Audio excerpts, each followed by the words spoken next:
শুধু বিঘে দুই ছিল মোর ভুঁই, আর সবই গেছে ঋণে। বাবু বলিলেন, বুঝেছ উপেন, এ জমি লইব কিনে?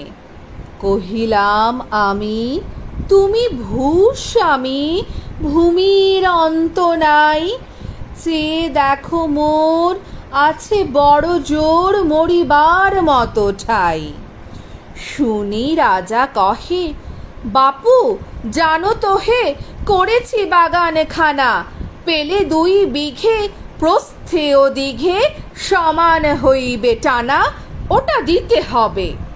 কহিলাম তবে, বক্ষে জুড়িয়া পানি, সজল চক্ষে করুণ রক্ষে গরিবের ভিটেখানি। সপ্তপুরুষ যেথায় মানুষ, যে মাটি সোনার বাড়া, দৈন্যের দায়ে বেচি বসে মায়ে এমনি লক্ষ্মী ছাড়া।